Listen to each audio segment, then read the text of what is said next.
a while ago when I was hearing your testimony on your affidavit, medyo nagiging questionable pa sa akin yung mga dineklara nyo dito. But now that I found out all of this qualification that was given to me by my friend who have watched you testifying on this committee, now I must agree that you really have a ball, no? Ano kayo talaga? You were established on your foundation on the true public service that are being given by you.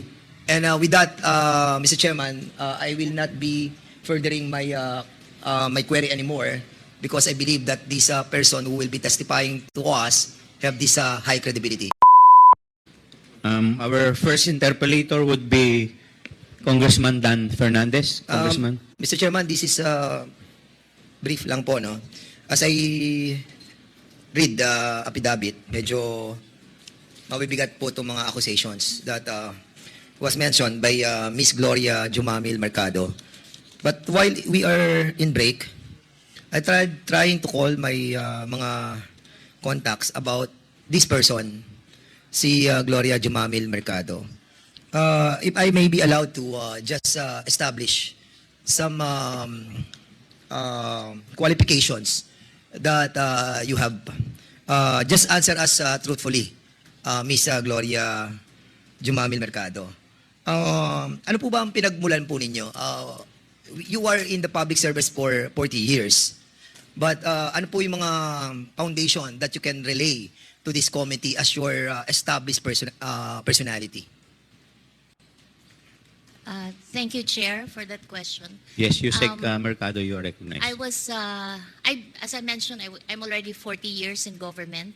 I was pulled out from my fourth-year college. I was 19 years old when I worked with then Minister Vicente Paterno as Masikap. I think one of the famous Masikap here is also Congressman from Cagayan de Oro. So I started working in Mindanao as a field worker, and I rose the rank up to an assistant secretary on mostly on merit. And then I had my PhD in Mainland China Studies. So when I got back, I was asked by Secretary Bert Gonzales to join him in the National Security Council, and that's where I was totally grounded on social democracy and being able to work well with the countryside and the other sectors. So in other words, Mr. Chairman, your foundation of your having served for 40 years in the public service is Social Democrats. Yes po, sir. Mr. Chairman, kasi yung pong mga Social Democrats, yung pong equality, no? Like Sweden, Norway, and the different part of this world adhere to this social democracy, which establishes a fairness and equal rights for every citizen of their country. And I heard that, correct me if I'm wrong, Madam Gloria, were you tapped on the Yolanda rehabilitation on the capacity building of the different LGUs by former Senator Ping Lacson? Yes po, sir. Bakit po kayo tinap ni Senator Ping Lacson? What is your credibility and your capacity to lead yung sa Yolanda rehabilitation? I was actually wearing two hats, Mr. Chair.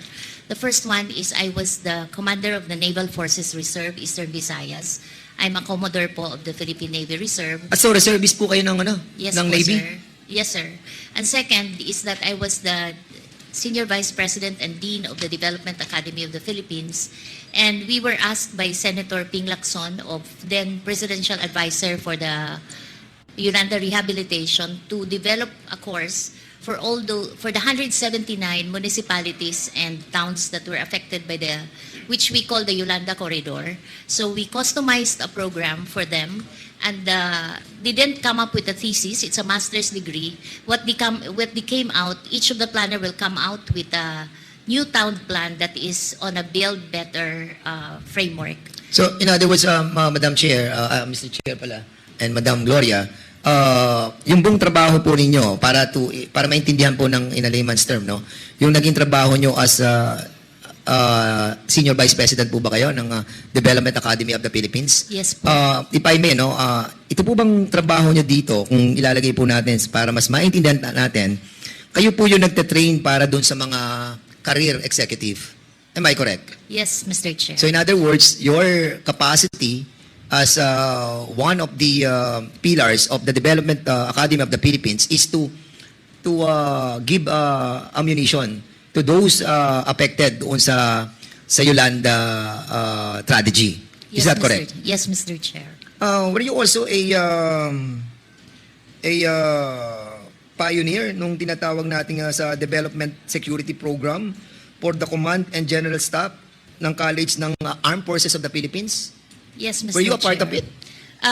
Kasi as also a reservist po, I realized that yung nag-aaral sa Command and General Staff College, they only get a certificate of a Command and General Staff course. So naisip namin sa DAP is to twin a program. We expanded the training so that pag-graduate nila sa Command and General Staff College, hindi lamang sila certified of the Command and General Staff course, meron din silang Masters in Public Management, Major in Development and Security.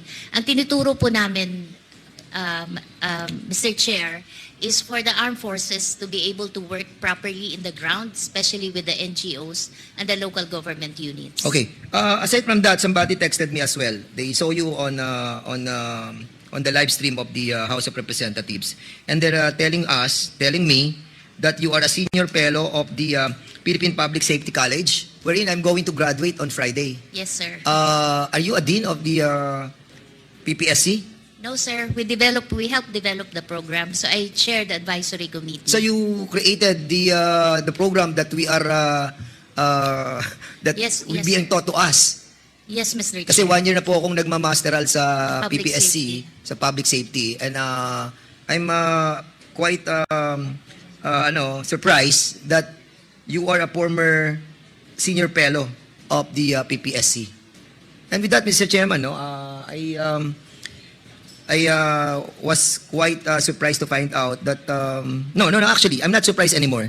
A while ago when I was hearing your testimony on your affidavit, medyo nagiging questionable pa sa akin yung mga dineklara nyo dito. But now that I found out all of this qualification that was given to me by my friend who have watched you testifying on this committee, now I must agree that you really have a ball, no?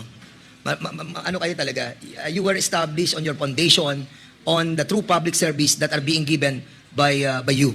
And with that, Mr. Chairman, I will not be furthering my query anymore because I believe that this person who will be testifying to us have this high credibility. Maraming salamat po, Mr. Chairman.